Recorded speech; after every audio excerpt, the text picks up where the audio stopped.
معاشرے کے ان طبقات کے لیے، خاص طور پر ہمارے آرٹسٹ حضرات جو دن رات محنت کرتے ہیں، پاکستان کا نام بلند کرتے ہیں، جرنلسٹ اور دوسرے لوگ جو کہ بعض اوقات انتہائی نامساعد حالات میں ان کو کام کرنا پڑتا ہے، خطرات مول لیتے ہیں، لیکن ان کی جو بنیادی ضروریات اس کا ایک فقدان رہتا ہے۔ تو آج جس پروگرام کی ابتدا کی گئی ہے کہ ان کو ہیلتھ انشورنس کور مہیا کرنے کے لیے جو وزیر اعظم پروگرام میں رقوم مختص کی گئی ہیں، اس حوالے سے جو آج جو معاہدے ہوئے ہیں حکومت پاکستان اور انشورنس کمپنیز کے درمیان، یہ انتہائی خوش آئند ہیں۔ اور یقیناً میں یہ کہنا چاہتا ہوں کہ اس میں محترمہ مریم اورنگزیب صاحبہ کا بڑا کلیدی کردار ہے۔ She is, if I may use the word, moving spirit behind this project. میں یہاں پر یہ بھی کہنا چاہتا ہوں کہ میاں نواز شریف کے دور میں پاکستان میں انشورنس ہیلتھ کارڈ عام آدمی کے لیے اس پروگرام کا ایک اچھے خاصے وسیع پیمانے پر اجرا کیا گیا، اور وزیر اعظم نواز شریف کی جو اس حوالے سے جو سوچ تھی، اس کو ہم نے پنجاب میں عملی جامہ پہنانے کے لیے شبانہ روز کوشش کی، اور اس میں یقیناً دوسرے شعبے بھی شامل ہوں گے۔ وہ ہیلتھ انشورنس کارڈ ایک پاکستان کے غریب عوام کے لیے، پسے ہوئے طبقوں کے لیے نواز شریف کا ایک بہت بڑا تحفہ تھا، اور وہ پروگرام صرف اور صرف معاشرے کے مفلوج الحال، محروم المعیشت کروڑوں لوگوں کے لیے تھا جو کہ رزق حلال کماتے ہیں، لیکن اسی طریقے سے in a different context وہ لوگ اپنی بنیادی ضروریات پوری کرنے سے قاصر ہیں۔ لہٰذا اس پروگرام کے لیے پوری میاں نواز شریف کی سربراہی میں ایفرٹ کی گئی، اور اس کے بعد ریسٹ از ہسٹری۔ پچھلی حکومت نے جو ہیلتھ کارڈ کا اجرا کیا، مجھے اس سے قطعاً کوئی اختلاف نہ ہوتا اگر وہ پروگرام پرائیویٹ ہسپتالوں کو پیٹرنائز کرنے کے لیے نہ ہوتا۔ انفارچونیٹلی بغیر اس بات کی تمیز کیے بغیر کہ یہ حقدار ہے اور یہ حقدار نہیں، اکراس دا بورڈ جو وہ مہیا کیا گیا، آپ یقین جانیے کہ وہ لوگ بھی جن کو اللہ تعالیٰ نے شفا بخشی ہے، تندرست ہیں، سبھی نہیں مگر معاشرے میں ایسی کالی بھیڑیں ہوتی ہیں، انہوں نے ناجائز استعمال کیا، اور پرائیویٹ ہسپتالوں نے مل کر عوام کے ان بہت جو انتہائی محدود وسائل ہیں ان کا ناجائز استعمال کیا۔ وگرنہ غریب آدمی کے لیے، عام آدمی کے لیے، وہ معاشرے کے طبقے جن کو یہ پروٹیکشن حاصل نہیں، اور سفید پوش جو کسی کے آگے ہاتھ نہیں پھیلاتے لیکن وہ تنگ دست ہوتے ہیں، اس کے مقابلے میں معاشرے کے وہ افراد اور طبقے جن کو اللہ تعالیٰ نے تمام نعمتوں سے مالا مال کیا ہے، اور مجھ سمیت جو اپنے بچوں کو نارتھ آف امریکہ اور ساؤتھ آف فرانس میں تعلیم دلوا سکتے ہیں، مہنگے سے مہنگا علاج دلوا سکتے ہیں. جب میں 2003 میں ایک موذی مرض کا شکار ہوا, I'd very close brush with death. Allah تعالیٰ نے مجھے زندگی دی کہ میں آج یہاں پر آپ کے سامنے کھڑا ہوں. تو امریکہ کے ایک مہنگے ہسپتال میں میں اس وقت غریب الوطنی میں ایام بسر کر رہا تھا. تو امریکہ کے ایک بڑے اسپیشلائز ہسپتال میں میرا علاج ہوا. تو اس زمانے میں اس کے اوپر 80 لاکھ روپے خرچ ہوا. میں یقین کیجیے گا کہ اس وقت سے آج تک سوچتا ہوں کہ غریب آدمی کو اگر اس موذی بیماری کا کسی بھی شکل میں واسطہ پڑے تو وہ کیا کرے گا. اسی لیے الحمدللہ نواز شریف کی قیادت میں ہم نے Pakistan kidney and liver institute بنایا لاہور میں, اور وہاں پر آپ سب کو اور ان کیمراز کے ذریعے پوری قوم کو جان کر بڑی خوشی ہوگی کہ 1000 وہاں پر اس وقت پیوند کاری گردے کی اور جگر کی ہو چکی ہے. 1000 اور انتہائی کامیاب. اور وہاں پہ they are treated according to their financial resources.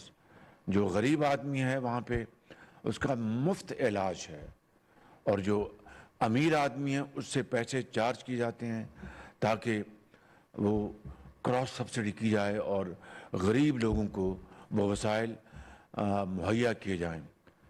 خدا کا شکر ہے کہ آئی ایم ایف نے اس کے اوپر اعتراض نہیں کیا اور یہ کراس سبسڈی کا پروگرام PKLI میں جاری ہے. Well, this is, I'm saying in a lighter vein. تو میں کہہ یہ رہا تھا کہ یہ ہے وہ خدمت خلق اور انسانیت کی خدمت کا تقاضا.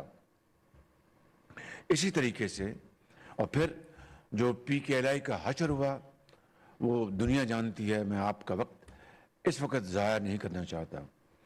پھر اسی طریقے سے نواز شریف صاحب کی سربراہی میں پنجاب میں غریب عوام کو مفت ادویات مہیا کرنے کے لیے, اور دوائی وہ جو وزیر اعظم کا بیٹا بھی وہ کھاتا ہو, صدر پاکستان کا, گورنرز کا, MNAs MPs کے بیٹے, اور یتیم اور غریب اور ایک تانگہ بان کا بیٹا اور بیٹی.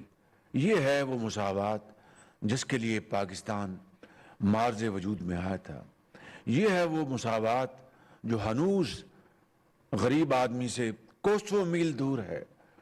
اور ہم نے اس پروگرام کو پنجاب میں لانچ کیا, نہ صرف آؤٹ ڈور ایمرجنسی بلکہ بعض کیسز میں انڈور بھی یہ ادویات مفت مہیا کی جاتی رہیں اربوں روپے کی لاگت سے. اور ادویات کا جو جعلی پن تھا اس کا بھی مکمل طور پر 2016 میں خاتمہ کر دیا گیا, اس حوالے سے کہ برطانیہ کی ایک بڑی مشہور ایک کمپنی کے ساتھ ہم نے ایگریمنٹ کیا اور انہوں نے پورے پنجاب میں state of the art labs بنائیں جو آج پنجاب میں بہترین خدمات انجام دے رہی ہیں. ٹیسٹنگ لیب ہیں, یہ اٹک میں ہیں, چکوال میں ہے, جیلم میں ہے, بھاولپور میں ہے, اور جگہوں پر ہے. اور وہاں پر غریب پہلے 10 روپے تھا اس کا فیس, اس کو بھی ہم نے ختم کر دیا. لیکن جب ایک حکومت آئی اس نے ہر چیز ملیا میٹ کر دی اور ان چیزوں کو بالکل ان کا گلا دبا دیا گیا. اسی طریقے سے پورے پنجاب میں ہر ضلع میں ہم نے تمام جو DHQ ہاسپٹلز تھے ان کی نہ صرف رینوویشن کی, بلکہ میں آج کی اس تقریب کے حوالے سے جو بات بتانا چاہتا ہوں کہ غریب آدمی کے لیے چاہے وہ لیا کا ہے یا بکر کا ہے, دیکھیے ان کو اگر لیا اور بکر کے لوگوں کو جانا پڑے ڈیرہ غازی خان, ملتان آنا پڑے, اور سرگودا کے لوگوں کو لاہور آنا پڑے, اور اٹک چکوال کے لوگوں کو راولپنڈی آنا پڑے, تو یہ کہاں کی سوشل ویلفیئر سسٹم ہے, یہ کہاں کا نظام ہے. اٹک اور چکوال کے لوگ جو امیر ہیں وہ تو لاہور شہر جا سکتے ہیں, یا راولپنڈی آ سکتے ہیں. ہر آدمی تو نہیں آ سکتا, اس کو تو بیچارے کو اپنے یہاں بس لیتے ہوئے اس کی پونجی جو ہے اس کے اوپر کرائے کے اوپر صرف ہو جاتی ہے. تو ہم نے ہر ضلع میں سی ٹی اسکین ہم نے مشینیں وہاں پر انسٹال کروائیں پورے پنجاب میں. اور this was a very novel program کہ گورنمنٹ آف پنجاب نے پیسے ان ہسپتالوں کو نہیں دیے.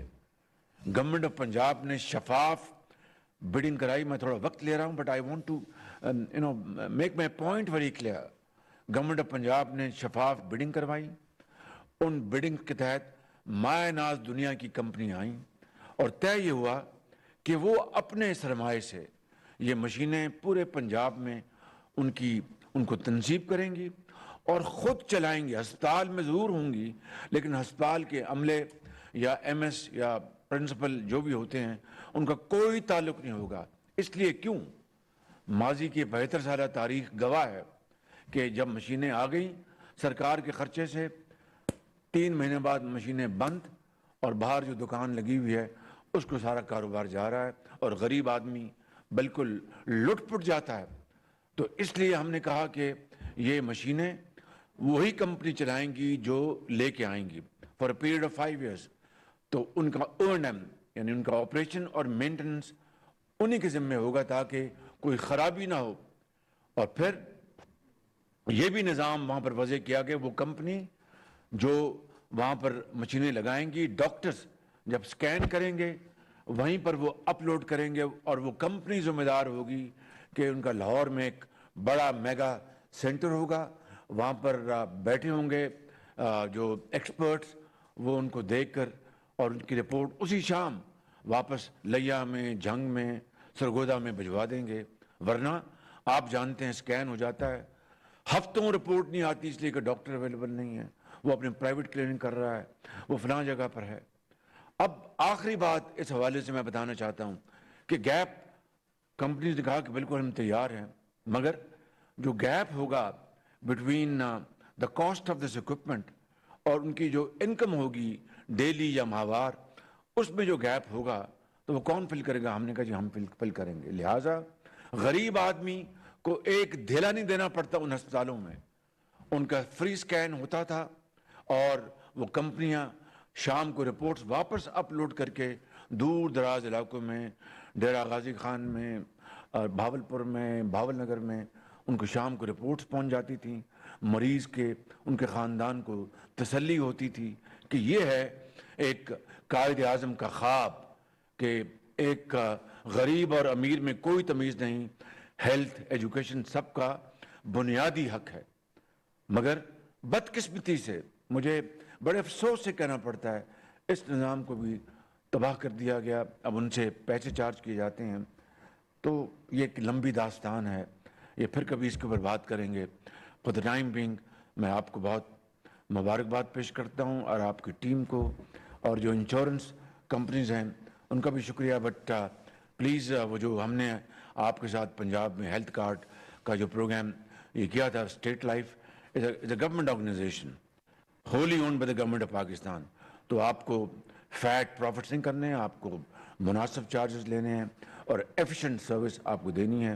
مجھے اچھی طرح یاد ہے جو بڑے رسکس جو ہوتے تھے اس سے آپ شائے وے کرتے تھے. دس از ناٹ دا وے. غریب آدمی اس کو اگر سیریس ایلمنٹ ہے یا کوئی تو you have to come up with a plan. یہ کیا ہوا کہ آپ چھوٹے موٹے جو بیماری ہیں ان کو کور کریں اور باقی ان کے جی یہ ہم نہیں کور کرتے. But this is a discussion for another day. For the time being میں یہ کہوں گا آپ سب کا بہت شکریہ, آپ کی بہت مہربانی. اور یہ ہے قائد اعظم کا خواب جس کی تکمیل کا یہ ایک اہم سنگ میل ہے. اور میں بہت خوش ہوں اس لیے کہ اسی شعر میں پاکستان کی جو مستقبل ہے اسی میں پنہا ہے کہ ایک ہی صف میں کھڑے ہو گئے یوں محمود و ایاز, نہ کوئی بندہ رہا نہ کوئی بندہ نواز. پاکستان پائندہ باد. صحافیوں میڈیا